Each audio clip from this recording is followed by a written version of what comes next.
Yes again, good afternoon. I'm Jen from Amazon Serye. Marami ang nagsasabi, maliit lang ang kita sa sari-sari store. Pero, alam ba ninyo na maraming matagumpay na negosyante ang nagsimula sa simpleng tindahan sa harap ng bahay? Ang iba ay nagsimula sa maliit na puhunan. Unti-unti silang nakapagpatayo ng mini grocery, wholesale business, at maging iba pang negosyo. Kaya kung iniisip mo na kailangan ng malaking kapital para umasenso, I think you're thinking wrong. Ang tanong ay hindi magkano ang puhunan. Ang tanong ay, paano mo papalakihin ang maliit na puhunan mo? Sa video na ito, ibabahagi natin ang 10 sekreto para magsimula, kumita, at mapalago ang isang sari-sari store. At kung ikaw ay may sari-sari store, grocery, o nangangarap magkaroon ng sariling negosyo, siguradong para sa inyong video na ito. So, hindi kailangan ng malaking kapital. Isa sa pinakamalaking pagkakamali ng maraming tao ay naghihintay sila ng malaking pera bago magsimula. Some people say, sinasabi nila, kapag may 100,000 na ako, saka ako magnenegosyo. Pero ang totoo, pwede kang magsimula sa kaya mo. Halimbawa, may 5,000 ka lang. 5,000 pesos. Huwag mong isipin na maliit yun. Pwede ka na magsimula sa mga basics necessities tulad ng kape, sardinas, instant noodle, at sabon. Shampoo din, pwede na rin yun. Tapos lagyan mo ng itlog at soft drinks. Unti-unti habang umikot ang pera, saka ka magdagdag ng produkto. Hindi mahalaga kung gaano kalit ang simula mo, ang mahalaga ay nagsimula ka. I remember before we have also a small sari-sari store inside our house. Then inayos lang yung harapan namin para magkaroon ng sari-sari store at that time. Hindi naman malaki yung puhunan ng mother ko. I remember wala pang 5,000 yun eh. And then yung mga basic necessities lang ang naka-display sa amin noon nung maliliit pa kami. So, pwede ka na kagad mag-start. Then ano pa, isa sa mga secret ay ang sari-sari store ay recession-proof. So kahit may crisis, pandemya, bagyo, hindi nawawala ang pangangailangan ng tao. Which is true. Bumagyo man, or may crisis or pandemic man, nandiyan ang sari-sari store, hindi yan nawawala. Kasi nandiyan yung mga basics necessities na kailangan natin. So, andyan yung araw-araw na kailangan pa rin natin ng pagkain at pangunahing pangangailangan like rice, or sardines, or corned beef, or kape. Kaya ang sari-sari store ay isa sa pinakamalaki na matatag na pangnegosyo. Hindi man ito instant yaman, pero tuloy-tuloy ang cash flow. So ano pa ba? Okay, kilalanin ng iyong customer. Hindi lahat ng mabenta sa ibang lugar ay mabibenta rin sa inyo. Kung maraming estudyante sa lugar nyo, baka mabenta ang biscuits, juice, candies. So it's very important to know what is your target market. Kasi kung nagbebenta ka at malapit ka lang sa school, so dapat ang bilhin mo is yung mga more on candies, juices, or biscuits para sa mga estudyante, di ba? Kung puro pamilya naman ang customer mo, halimbawa nasa looban ka, okay? So mas mabenta ang bigas, mantika, itlog, canned goods. So importante talaga malaman mo kung anong location ng mag-start ka ng business mo. Malapit ba sa school, malapit ba sa university, or nasa loob ka lang ng community nyo. So ano pa ba? Maraming maliliit na kita ang nagiging malaking kita, which is true. May mga tao nagsasabi, 2 piso lang naman ang tubo dyan. Okay, yung mga ganitong mentality na na 2 piso lang, maliit lang ang tubo. Totoo ito. And then, I heard this one before from my uncle and my grandmother on the father's side. Mga Chinese sila eh. So, even though na 1 peso lang ang tubo mo sa isa, pero kung madami naman, pag susumahin mo, medyo malaki na din. malaki na rin siya. So, pero tandaan mo ito, ang sari-sari store ay negosyo ng volume. Hindi isang malaking bentahan. Hindi porket may bumili sa isang piraso, itutubo ka na ng 100. No, sari-sari store lang siya. Okay? So, kundi maraming maliliit na bentahan araw-araw. Imagine mo, sa 2 piso, and then may customer ka na 100, malaki na rin yun. Diba? So, kapag kumita ka ng 2 piso or 5 pesos sa bawat item and then daan-daan produktong bebenta mo sa isang araw, lalaki rin ang kita mo.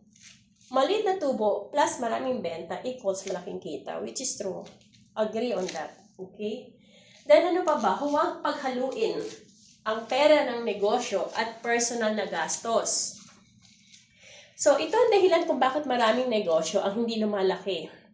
Halimbawa, okay, ang senaryo natin, may kinita kang 500 today. Then, biglang naisip mong gamitin ito para sa milk tea. Okay? Bili ka ng milk tea mo or kaya pang gasto sa bahay or pang load. Then, pagdating sa oras na bibili ka ulit ng paninda, kulang na yung puhunan. Diba? And then you will wonder, sabi ko, nasan ibang pera? Parang nagkulang. So, kinuha mo dun yung personal needs mo. Let's say, bumili ka ng milk tea or kwek-kwek or whatsoever. Kinuha mo doon. So, tandaan, ang pera ng negosyo ay hindi ATM. Dapat separated yan palagi.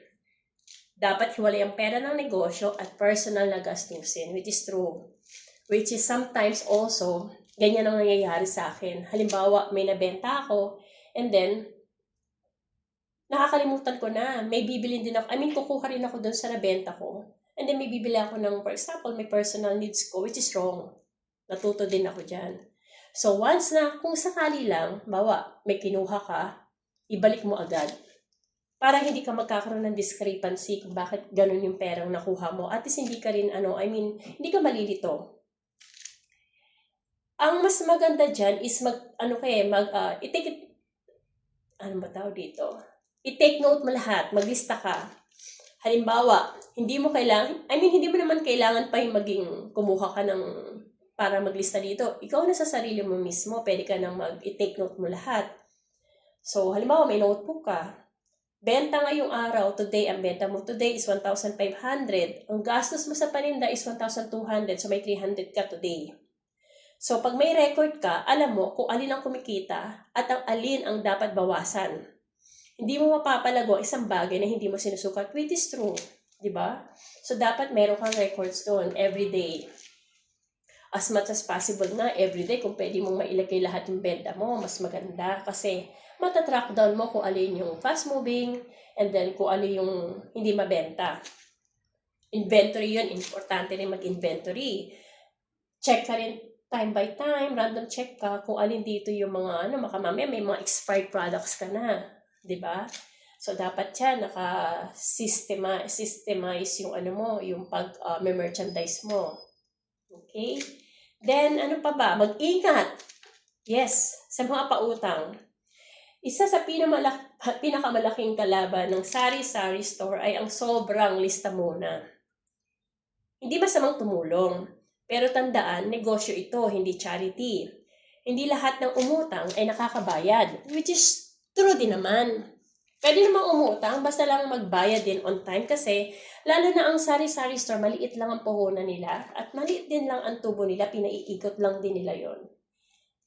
So, yung mga umuutang, hindi din kaagad nakakabayad. Kaya, you need to, magtakda ka ng limitasyon. Let's say, kumuha sila ng AGIS, A11, A12. Dapat kausapin mo sila, dapat pagsahod mo, end of the month,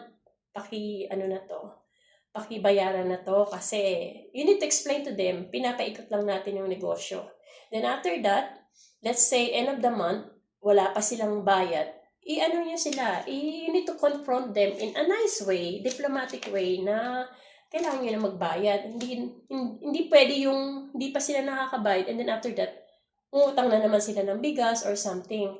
Okay, naaawa tayo, di ba? Minsan sa ganun naawa talaga tayo kasi nga, hindi mo masasabi kasi nga yung situation, malay mo biglang nawalan ng trabaho yung tatay or wala talaga silang pagkain. Minsan talaga, masarap tumulong. Okay? Pero kung parati naman mawa ganun, hindi naman na charity, and then ang tubo lang naman ng sari-sari store, hindi rin ganun kalakihan. So sometimes, you need to be also to be top dahil banda huli, yung yung may-ari din yung kawawa. Diba? So, huwag ka mahihiya magsabi kung kung sa katapusan dapat mo nang bayaran ito, ganito, ganyan. Huwag ka mahihiya. Kasi doon umiikot yung puhunan mo eh. Then, ang sekreto rin ng negosyo, yung dapat alam mo yung fast moving. Okay, not all in sari-sari store. This is in general. Kahit sa online seller, or meron ka or department store, importante, alam mo kung ano ang fast-moving products mo. Okay? So, sa sari-sari store, ang fast-moving niya palagi is bigas, kape, sardinas, instant noodles, mantika, itlog, shampoo, sabon, soft drinks, then load and an e-wallet service. Ayan yung mga basic necessities ng mga Pilipino. Yan ang mga fast seller yan. So, iwasan mo din yung pagbili ng sobrang daming, kasi lalo na yung kung slow moving naman siya, baka mamaya ma-expired lang, and then after that, marami kang binili, and then nakatenga lang. Let's say may new loans, o may bagong chichirya, o may bagong delata, and then bibili ka agad na kahon-kahon. Wag. Bumili ka muna ng mga ilang piraso, and then try and test kung mabibili ba. Then pag mabenta na, mabilis lang naman kumuha agad. Kasi mahirap yung nakatenga lang yung produkto. So instead yung cash flow mo umiikot, na-stock lang doon.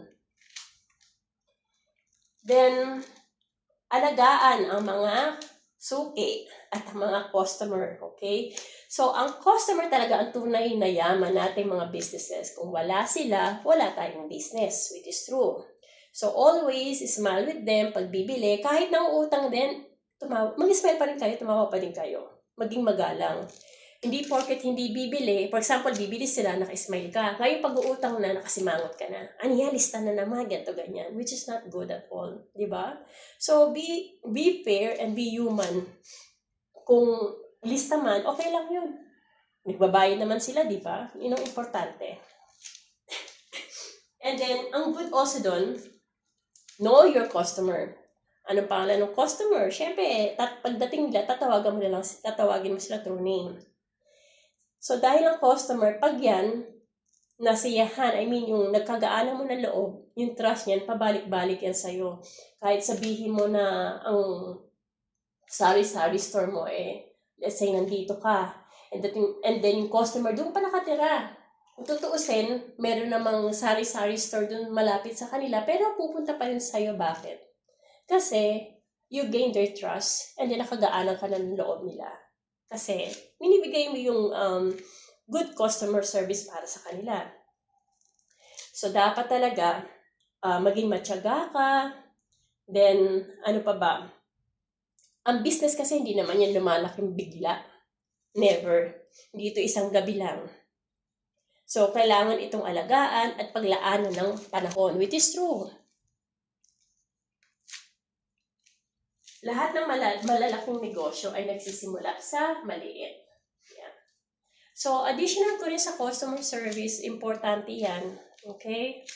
Kasi even me, myself before, let's say I'm staying very far, and then pag gusto ko magpagupit, sa baba lang ng building namin, may mga salon.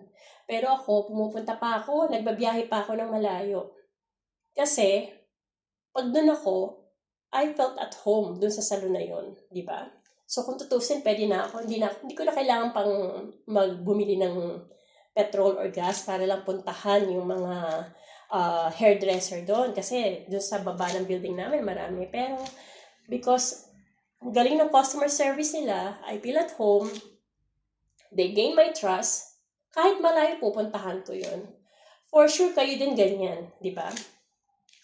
So, kung may isang bagay na gusto nating tandaan, hindi kailangan malaking puhunan para magsimula. Ang kailangan, disiplina, sipag, tamang paghawak ng pera at consistency. Dahil ang maliit na sari-sari store ngayon ay maaaring maging mini grocery bukas. So, Hindi mahalaga kung gaano kaliit ang simula mo. Ang mahalaga, magsimula ka. So, ang tandaan to ha, puhunan, then paninda, then benta, then kita, then reinvest na naman. So, mas maraming paninda, then mas malaking kita. Diba? So, this is all for today. Thank you so much for listening. Please subscribe to my YouTube channel. Thank you. Have a lovely afternoon. See you. Bye.